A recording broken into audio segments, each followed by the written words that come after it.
Hi, Mary Catherine Bargery here with First Integrity Mortgage, and I've got Brittany Henricks with RE/MAX Best Choice and Brian Stevens with the National Real Estate Post with me here today. Right on. And who do you have with you? Well, we don't have a name for this one yet. You don't? No. Do you know the sex? It's a boy. It's a boy? It's a boy. I think Brian's a great name. Okay. Or Claxton.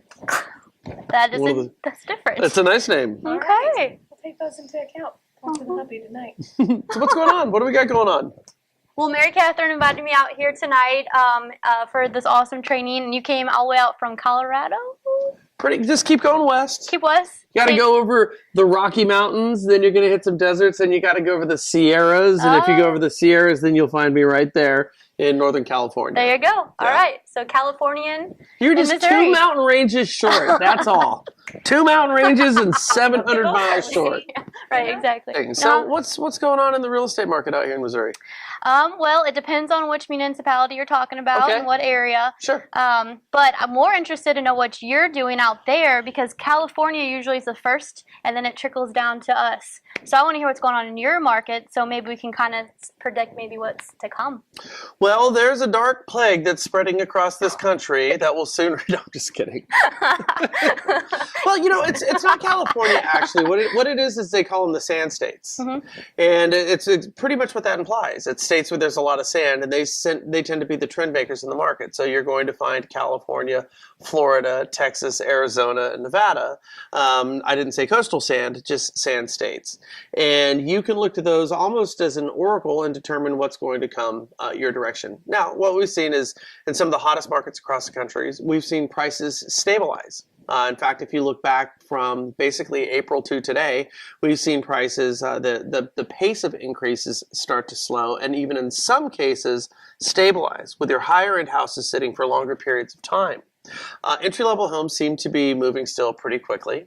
And that's just because we don't have with our new home builders really creating that supply for the demand that we have right now. So it's a macrocosm of what is, I think, probably happening over here as well. I think the good news is that real estate is still alive and robust. And to be honest with you, I think most markets, including yours, could use some stabilization in terms of the inventory that you have, bringing more buyers to the table. And I think that really calls for a healthier market. Now, rates might be a little bit higher. They're not going to go crazy. Right. So I think the forecast for real estate in the next few years is going to be very positive. I think you'll see volume increasing, which is healthy, not only for the housing industry, but the overall economy. So would you say it's a fair statement to say we're headed towards more of a balanced market from what we're seeing? Yeah, and it's when you look at a lot of these states, you find, prices that are different. So you might be starting at something that is, 400 or 500,000, but fundamentally the markets are the same. And yeah, I think they are stabilizing. And again, I think, we're going to have our inventory increase and these are good things. It's a great time to buy a house. And I want to say this here. There's a certain perception within the market that it's not good as it was yesterday. And if we take that approach in real estate, then we're setting ourselves up for not making decisions that are going to help us financially long term. If you look at the overall state of housing with respect to interest rates, we are still well below historic averages. So buying a house today and getting a rate that's fixed, even in the 5s, and dare I say even in the 6s, is still going to put you far ahead of the national average. You'll still find yourself with a loan as a product that you'll be able to use and have service you for the next 30 years that you'll be happy with. And so again, buying a house right now, particularly in areas like this, I think is a really good idea.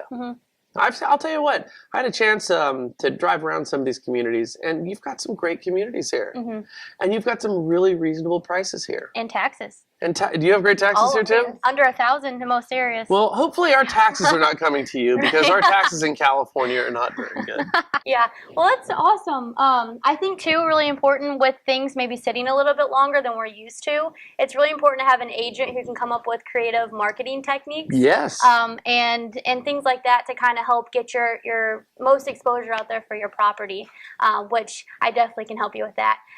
Mary Catherine here, she not only is a loan officer, but I want to almost call you like a financial planner because she will sit down and see which one, which option works for them. Right. Because every time we have a client together, she sits down and she say, is FHA the best route? Is provincial the best route?